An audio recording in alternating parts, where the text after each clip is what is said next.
Hey everyone, this is Cabane the Christian. Before we get into the topic of today's video, I just want to say a few things about the future of this channel.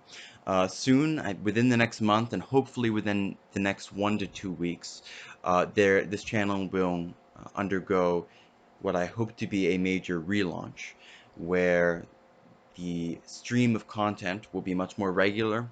It will be uh, in certain cases of a significantly higher production value, and it will constitute a much more serious and systematic effort on my part to engage with the broader kind of YouTube religious or philosophical or whatever you want to call it community. We'll have more to say about that in the weeks to come, but closely related to that is my Patreon.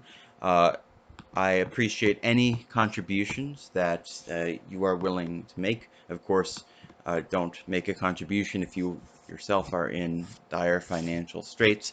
I'll have more to say about this as well in the days and the weeks to come.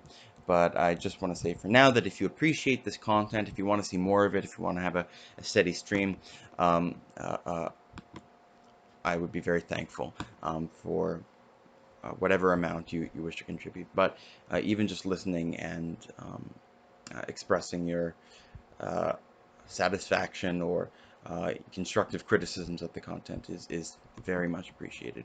Um, I know I don't produce a lot of stuff here on YouTube, but honestly, there's really very little else in my life that is as satisfying as when a person says that something that I've said or produced has helped them see the splendor of Christ more clearly, or even by God's grace has helped them come back to Christ.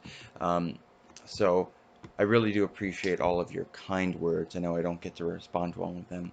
Um, so I'm using this as an opportunity to shamelessly plug my Patreon.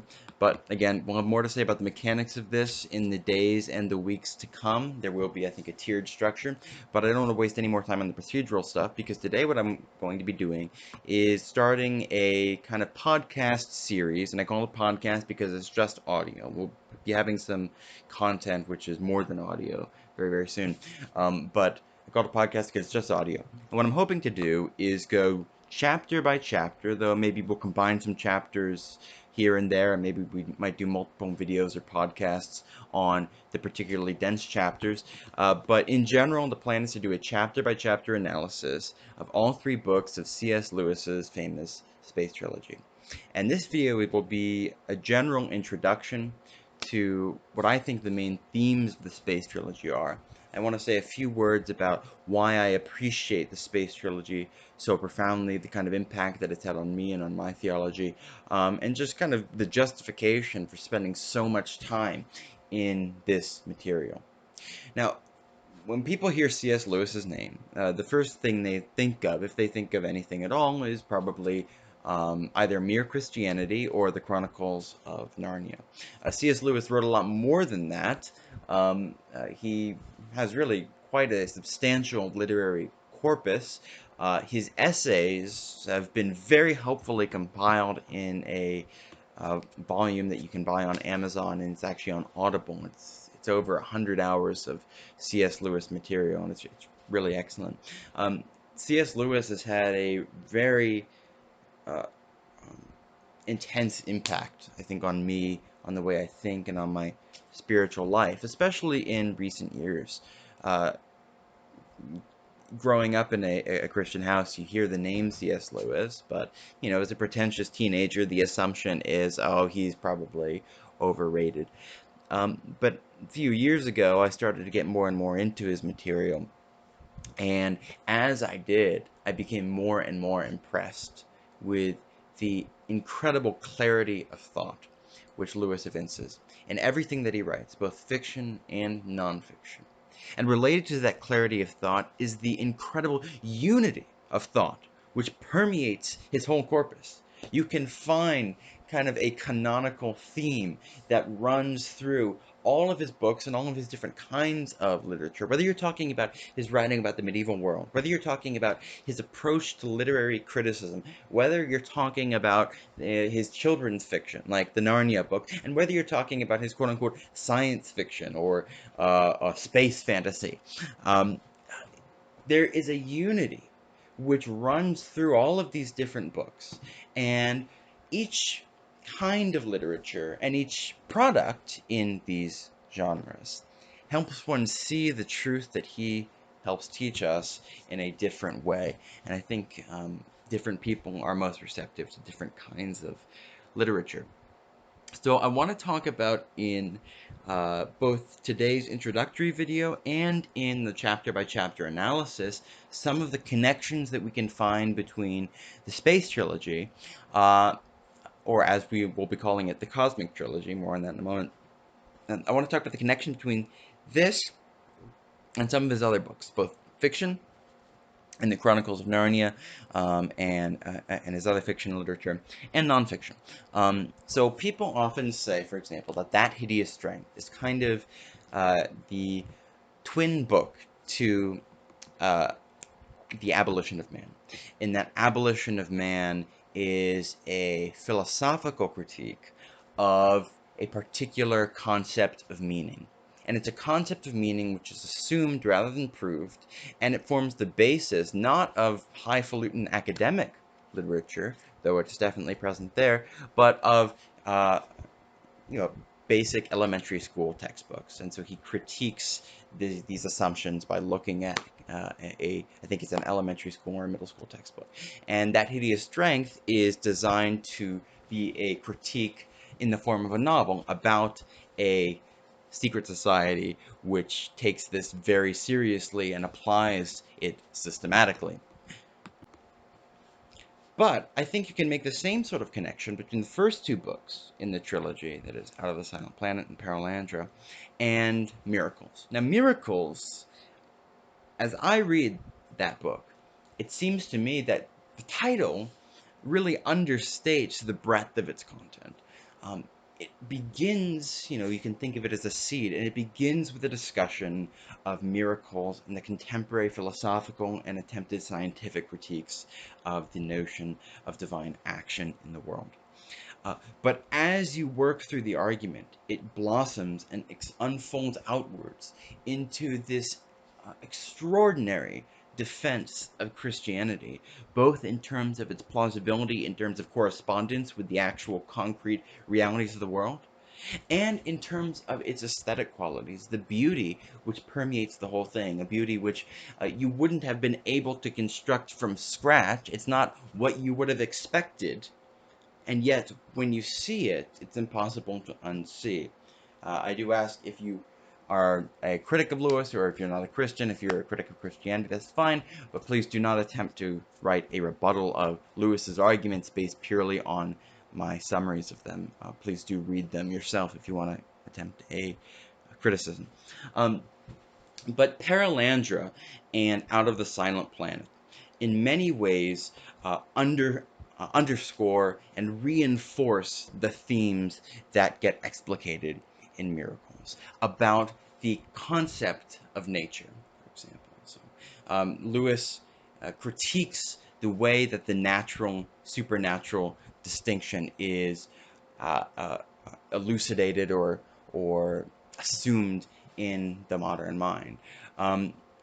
In Miracles, and he does that philosophically in terms of its underlying concepts and the inconsistencies that you can tease out when you look at the contemporary naturalist system logically. But in Out of the Silent Planet and Perelandra, we have a constructive view of Lewis's god-enchanted world from the perspective of worlds which simply take the reality of God and his goodness and his good governance of the world absolutely for granted. And this is one of the most important things that I think we really get out of the Cosmic Trilogy, which is the reality that what we think of as quote-unquote religious truths or Christianity These things are the basic foundational truths of the universe. In other words, if we're having a class on understanding the world, these are your ABCs. God is what you begin with, and you move forward from there. Yet, because we live in an ill and fallen and broken world, though that's not the end of the story, and we also live in a resurrected and glorified and redeemed world, because we live in this irregular state, and we have lived in this irregular state for our entire history thus far, we tend to conceive of that as what is, just normal. But Lewis has a real way of showing us that actually there's something quite bizarre about the human family. Um, and he does so through the perspective of characters who have never lived in a disenchanted world, who have never lived in the re-enchanted world, who have never really lived in an enchanted world at all because they've never known anything by which they could contrast the concept of an enchanted world with.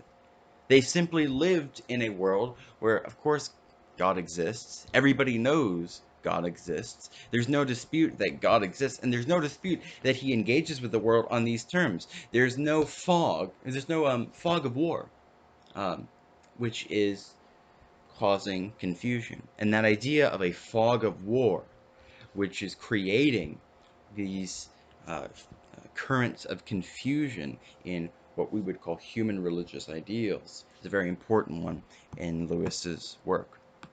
Specifically the Space Trilogy, but also the Screwtape Letters.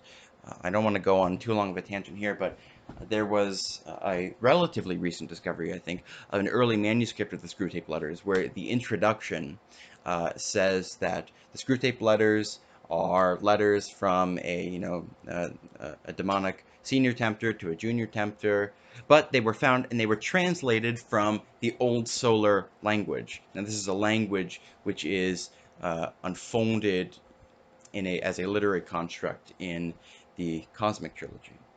So this places the Screwtape Letters within the fictional universe of the Cosmic Trilogy. And it's important to understand that because the Cosmic Trilogy conceives of Earth as a world under diabolical blockade, where it's occupied territory, but it is presently under siege from the forces of heaven, and the siege is breaking down the blockade. We'll discuss these themes in more detail, and the profound biblical resonances that you can find. There's so much to say about every bit of this, and I'm trying to control my focus here. So I first read Out of the Silent Planet in 7th grade. We had a book report, and we could pick a book, and my mom recommended I do C.S. Lewis, Out of the Silent Planet. Raised in an evangelical home, I had enjoyed the Narnia books. I don't know if I'd read all of them by that point, but I did enjoy them.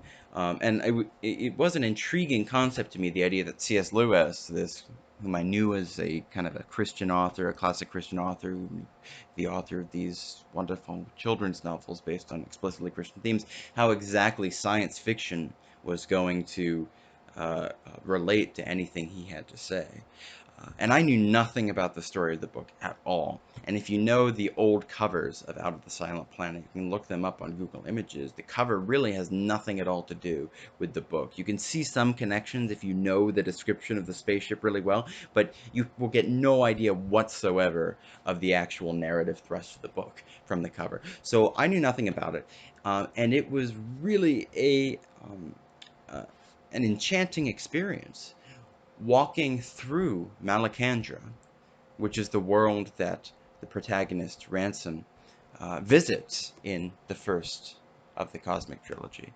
It was an enchanting experience to make the discovery of a god-enchanted Malacandra, or Mars, as spoiler alert. I mean, you really shouldn't be watching a video about the Cosmic Trilogy if you're concerned about spoilers.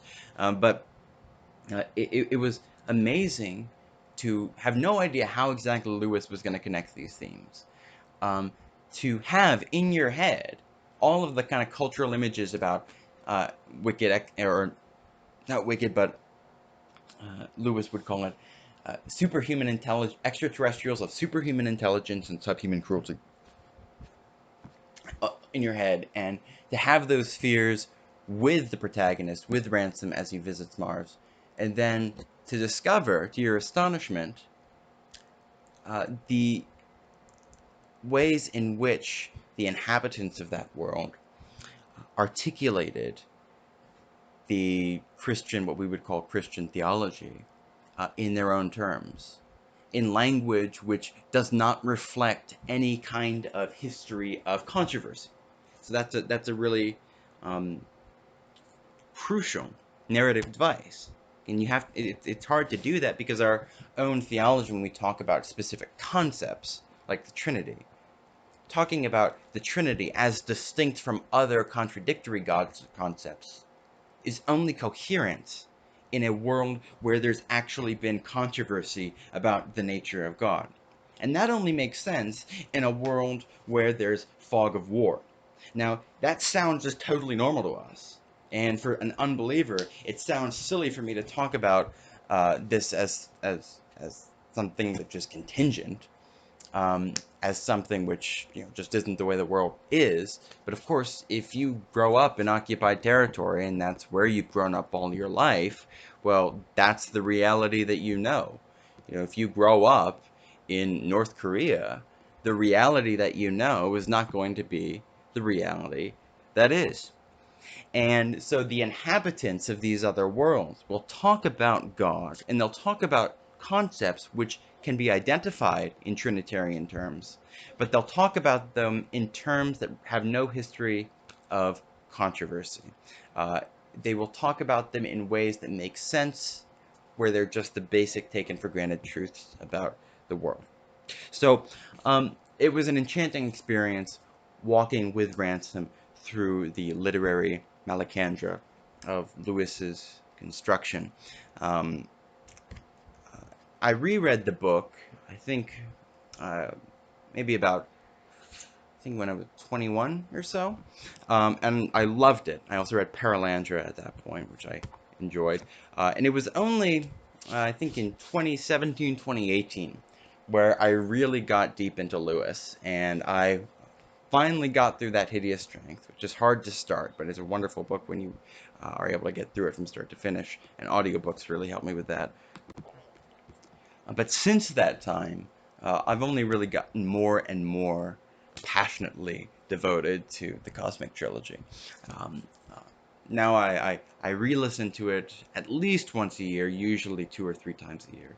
But every Lent, without fail, I will listen to the Cosmic Trilogy and a lot of other of Lewis's work. I found it to be just a very useful and uplifting Lenten discipline to work through Lewis's material. So, with that said about my personal history of engagement with the books, which of course we will be talking about more as we work bit by bit through the actual text, I want to talk about what I think are the 5 major theological contributions of the Cosmic Trilogy to Christian understanding. And this is important because in many ways, I would say that my understanding and my framing of the Christian interpretation of the world, of the link between Christianity and the day-to-day world that we experience. Um, Lewis's Cosmic Trilogy is, without any question, within the top 5 most influential books in playing a constructive role in building up the conceptual tools that I can then use to usefully analyze and organize the world in a way consistent with and underscored by Christianity. Which many people would think is odd because it's fiction. But part of the purpose that Lewis had in writing these books, as he explores in some of his letters, and we'll talk about those, is to smuggle into readers' minds Christian concepts where they have their guard down because it's fiction. So within the first book, uh, Out of the Silent Planet.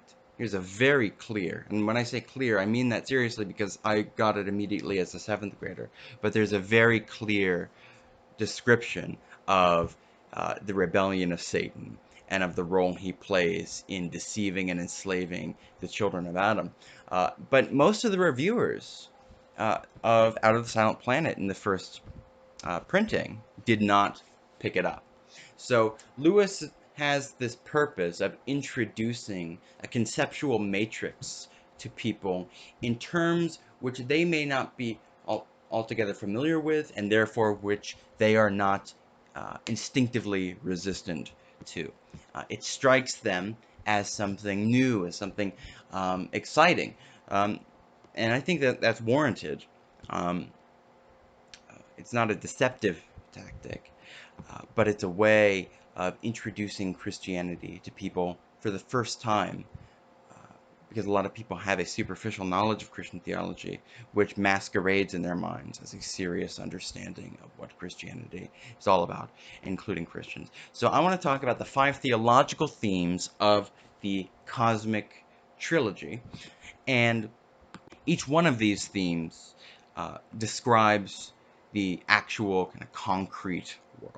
So each one of these themes is something which is essential in building the fictional universe of the books, but it is simultaneously a way of interpreting Christianity which Lewis held to be actually genuinely true.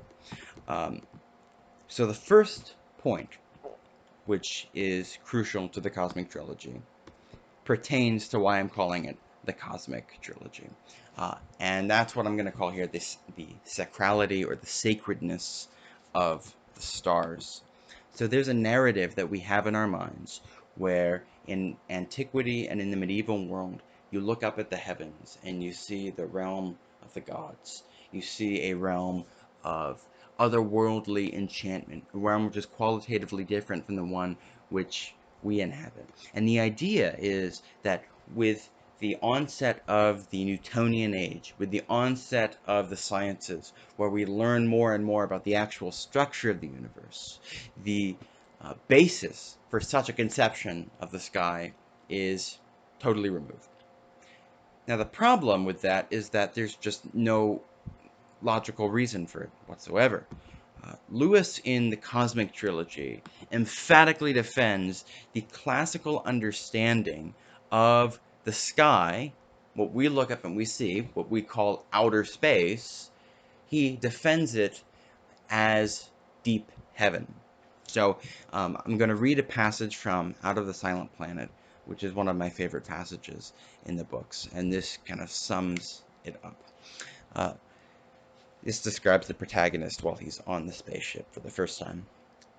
There, totally immersed in a bath of pure ethereal color, and of unrelenting though unwounding brightness, stretched his full length, and with eyes half closed, in the strange chariot that bore them, faintly quivering, through depth after depth of tranquillity, far above the reach of night, he felt his body and mind daily rubbed and scoured and filled with new vitality.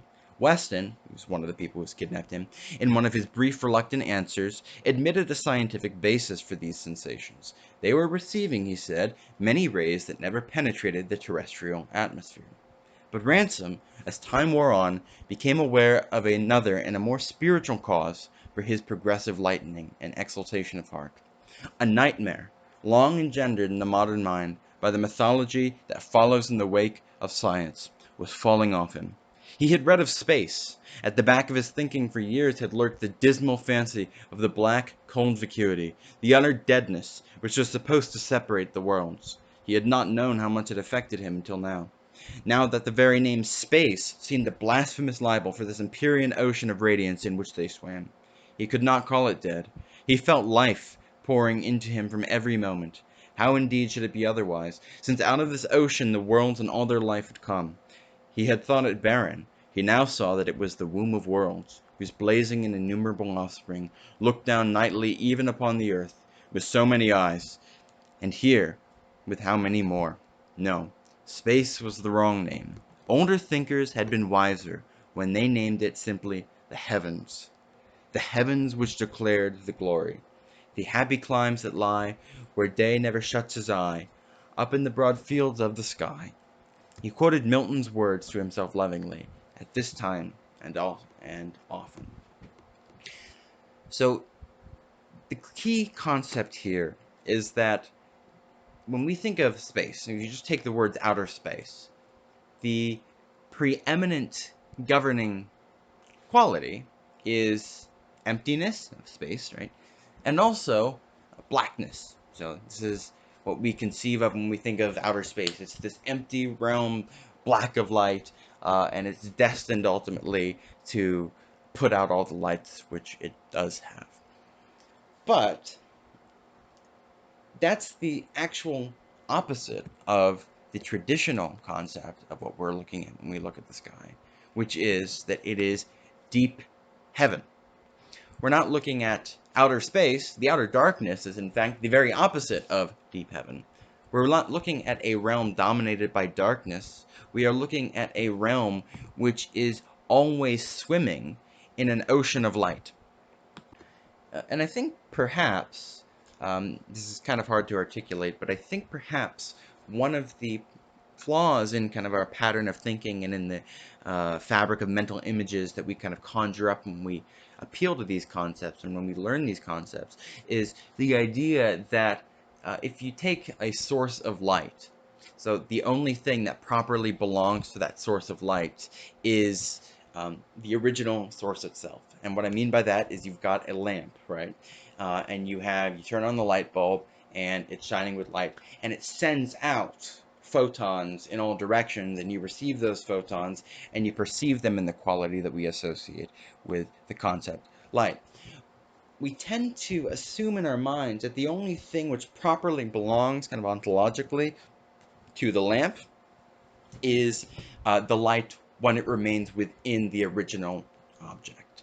That what we're perceiving, what we receive in this flow and stream of photons is a projection which doesn't belong properly to the lamp itself. And the relevance of that to the idea of heaven versus outer space is that if you think that the stars, in sending out their light in all directions, are in fact making themselves really present in every point of space where they send their light, then the governing concept of what's going on in the beyond our upper atmosphere is this ocean of Empyrean radiance, as Lewis calls it. It's absolutely filled with celestial brilliance. And for Lewis, what exactly is the reason that we can no longer associate deep heaven or outer space, if you want to insist on that name? What is the reason that we cannot associate that with a particular intensity of divine commerce? Why is it that modern science has ostensibly ruled out the idea that God is especially or intensely present in what we would call outer space? We may have learned more information about it. We may understand its structure more precisely. But I would argue that this, in fact, underscores the traditional concept, the traditional symbolism. And I'm going to talk about some specific examples of that as we go forward. But I want you to remember that the traditional number, which is symbolically associated with the sun, is 33. Now, there's reasons for that relates to the difference between a lunar year and a solar year. But point is, you could know those things in antiquity. So the traditional view of the world would say that the number 33, or at least some number, at least some symbol, actually has an intrinsic relationship to the sun. That symbols are intrinsic to reality. They're not something we impose on it. God created the world with meaning. And the classical understanding is that 33 actually has this kind of objective relationship with the sun. Now, there's a way you can test that. And the way you can test it, and we're talking inductively here, is simply to ask the question, does the sun have objective numerical or mathematical features that pertain uniquely to 33 and its numerical associates?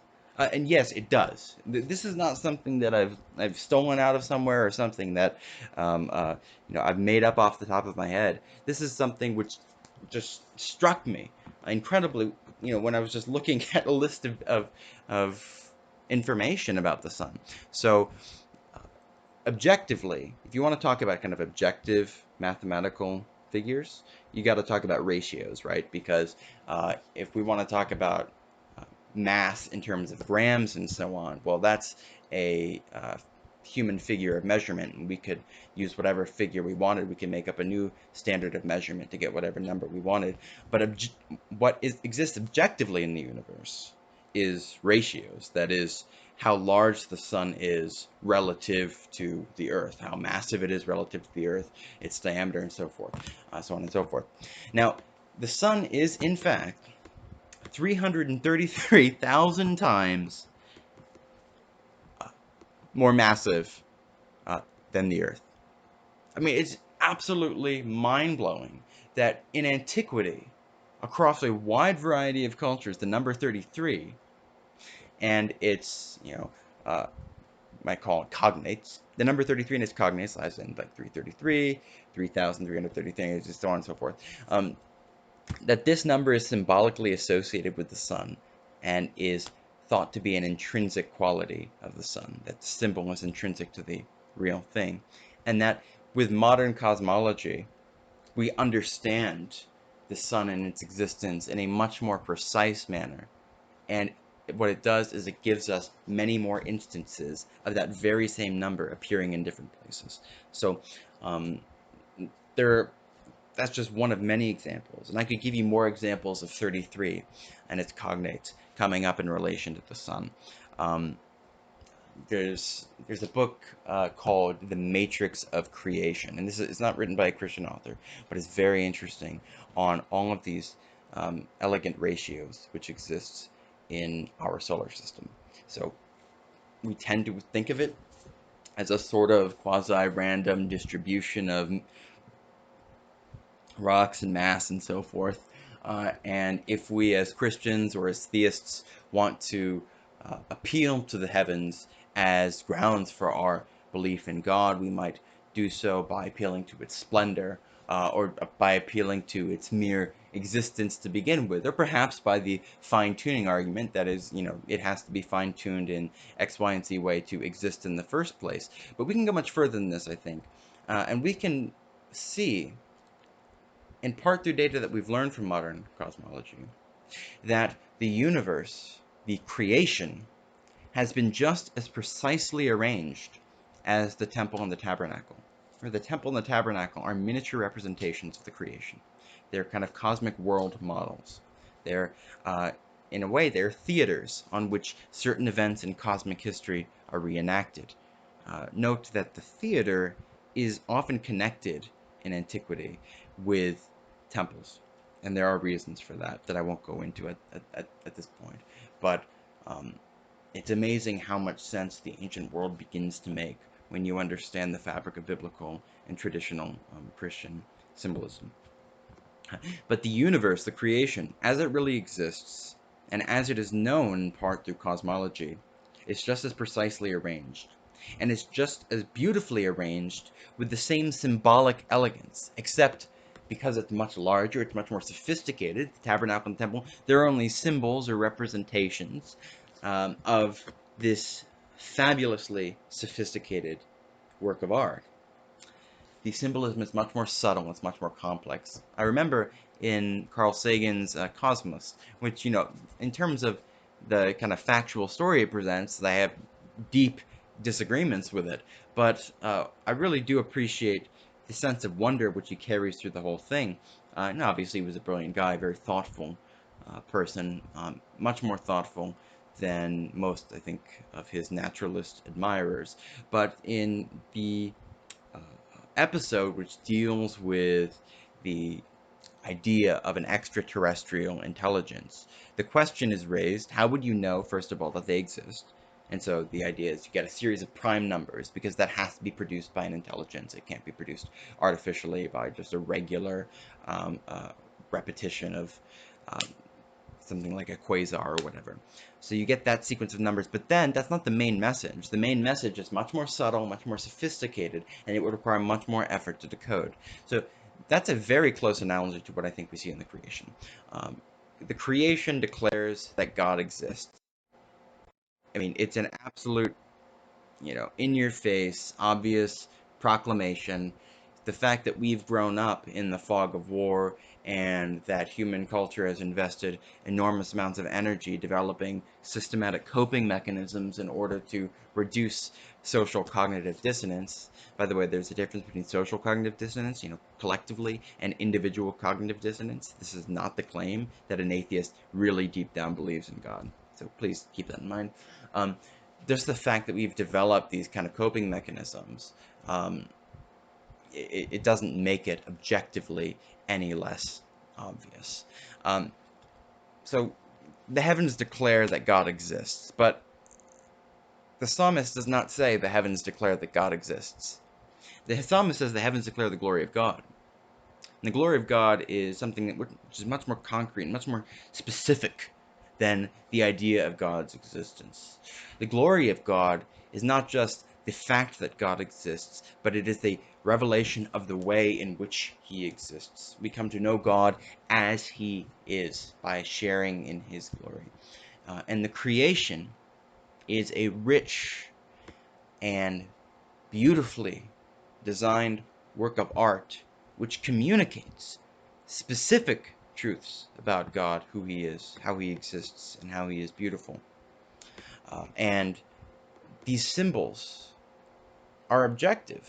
And this isn't just, when I say they're objective, I'm not just saying they're objective in the sense that God really does intend them, and we can know what God intends by studying Scripture, though that in itself is true.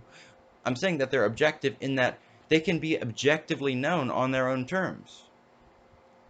We can see there are symbolic and archetypal reasons which are the most parsimonious, kind of explanatory model for why the world is the way that it is in all sorts of different ways. So that is the first major point which I think Lewis has to give us. And this passage, which I've only read a part of, really was earth-shaking for me. I mean, everything I said here probably can be traced principally to C.S. Lewis and James B. Jordan.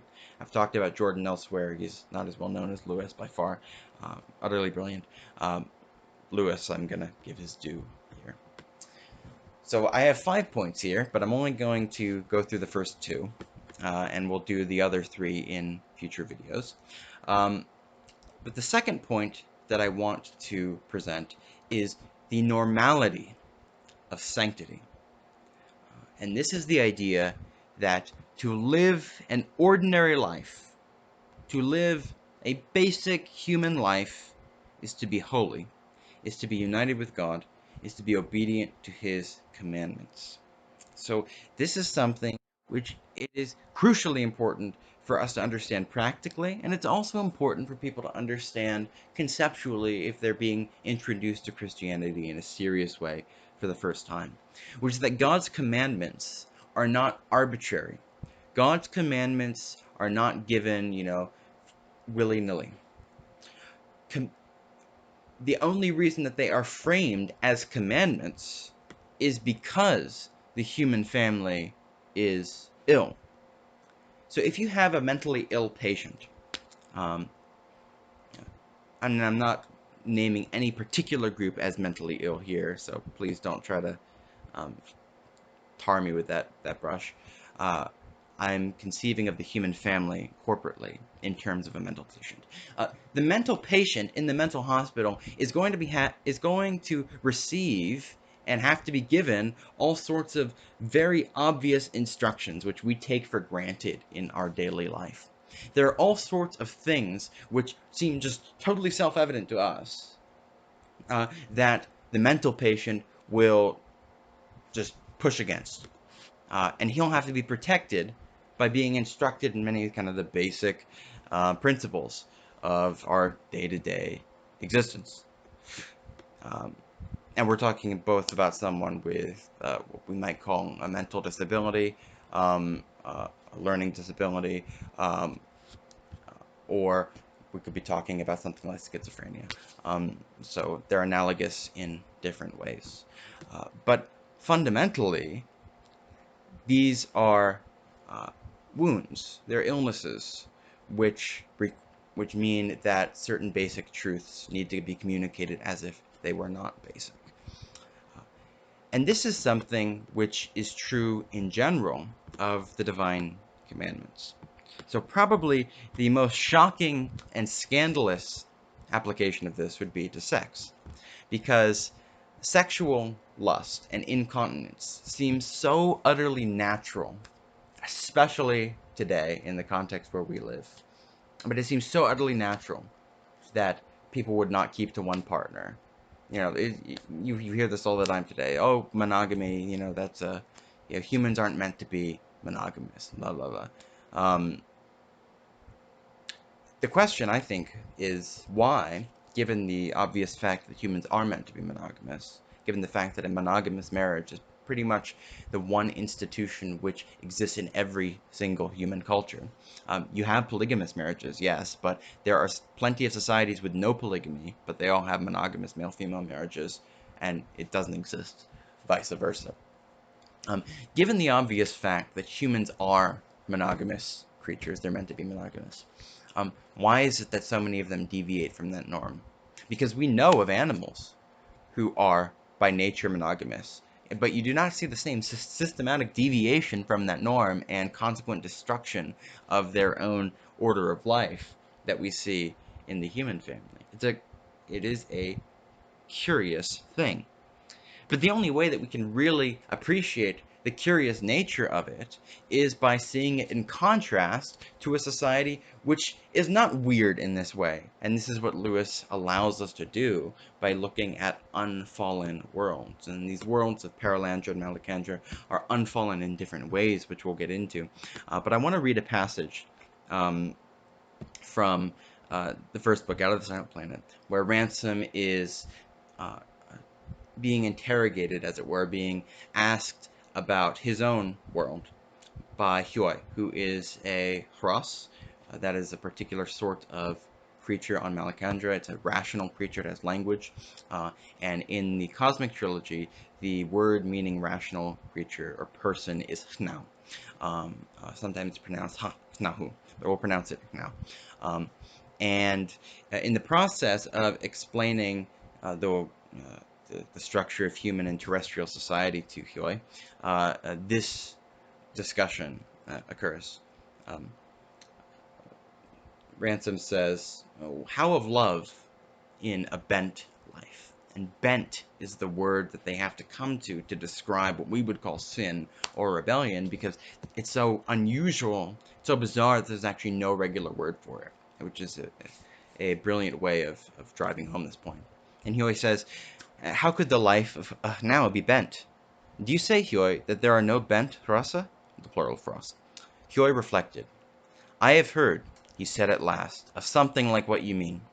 It is said that sometimes here and there is a cub at a certain age who gets strange twists in him. I have heard of one that wanted to eat earth. There might perhaps be a hurrah somewhere that wanted to have the years of love, that is, sexual congress, prolonged. I have not heard of it, but it might be. I have heard of something stranger. There is a poem about the Hurras who lived long ago in another Handramith, that is, the villages in which they live, who saw things made all two suns in the sky, two heads on a neck, and last of all, they say that he fell into such a frenzy that he desired two mates. I do not ask you to believe it, but that is the story, that he loved two Hresni. Hresni is the female form of Hross. And what is I love so much about this passage is that Hyoi, having lived, in this world all of his life, thinks that the idea or the legend of someone who wanted to have sex with two women is so unbelievable that it would be considered, as unbelievable as the story of someone having fairy godparents. I don't ask you to believe it, but we have this story, we have this legend, we have this poem. We have this poem about a man who went so nuts that he wanted to have sex with not just his wife, but with other women. I don't ask you to believe it, but there is that story. Um, and this is the way that things actually are. Sexual incontinence is bizarre. It has no, sin has no logos. There is no ultimate rationality undergirding it. There are post hoc justifications that we might invent, but frankly, if you want to see, and I don't look, but if you want to know what sin, what sexual incontinence looks like without any, post hoc justification, look at the kind of stuff that's produced in pornography.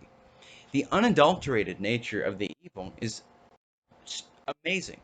The kinds of behavior that it glorifies routinely, I don't think anybody would want to be a model for the way people live their lives. Does anybody think that human life, human civilization would be better if unfaithfulness to spouses was the rule? Now, maybe there are some people, actually, I know that there are some people who argue that, but most people who still have their heads screwed on straight can see that's not true.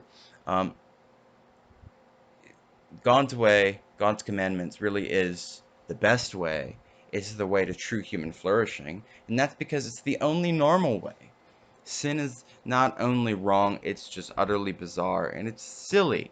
It's nonsense. This is another theme that Lewis really drives home in Paralandra, and he does so in kind of an implicit critique of Milton, who he thinks portrays Satan as too genuinely grandiose. So grandiosity, properly speaking, is something which belongs only to God in a true way. Splendor, wonder, greatness, these are things which exist truly in their perfect form in God, and they can only be parodied in those who rebel against him. And while those who rebel against him may make a play at greatness, they may try to seem great for a while, at the end of the day, the devil is revealed in Paralandra as such a pure, unadulterated evil that it becomes ludicrously childish. Uh, Lewis describes his motivations as inside out. There were grandiose speeches. He spoke of the destiny and the fate of worlds, but at the end of the day, all there was a being who got his jollies by keeping Ransom awake all night and saying, "Ransom, Ransom," and then Ransom would say, "What?" And then he'd say, "Nothing." And then he'd just do that again and again and again and again. I mean, it's the most childish practice, mode of annoyance that you can imagine. And actually, I don't know if Lewis got it from this, but there's stories in monastic literature which are very much like that. There's no genuine grandiosity in the devil. It's just a parody of grandiosity. It's an attempt to appear grandiose, but it's not genuine glory. And I just want to read the rest of this passage, and then I'll let you go. Ransom pondered this, that is what Huey just told him. Here, unless Huey was deceiving him, was a species naturally continent, naturally monogamous. And yet was it so strange? Some animals, he knew, had regular breeding seasons, and if nature could perform the miracle of turning the sexual impulse outward at all, why could she not go further and fix it, not morally, but instinctively, to a single object? He even remembered dimly having heard that some terrestrial animals, some of the lower animals, were naturally monogamous. Among the Harassa, anyway, it was obvious that unlimited breeding and promiscuity were as rare as the rarest perversions. At last it dawned upon him that it was not they, but his own species, that were the puzzle. That the Harassa should have such instincts was mildly surprising. But how came it that the instincts of the Harassa so closely resembled the unattained ideals of that far-divided species man, whose instincts were so deplorably different? What was the history of man? And we will get into Lewis's answer to that question in the next video in this series, because the third point that I want to talk about is the grand scope of the divine economy. How what we conceive of as the economy of redemption is but one thread in a much larger story, a story whose grandness is such that we can only at present speculate on the splendor of its content. But this is Lewis's assimilation and integration in such a authentic way of contemporary cosmological knowledge about, this beautiful structure and arrangement of celestial matter and the number of worlds. This is his speculation about how our splendid thread, the incarnation of the Word might relate in a fictional universe to this much larger story. So we'll talk about that in more detail in our next video. I hope you enjoyed this. If you enjoyed this, please consider subscribing, liking the video, sharing the video, blah, blah, blah. And it would be very much appreciated if you made a contribution, however small, to the Patreon. So thank you very much, and I will see you next time.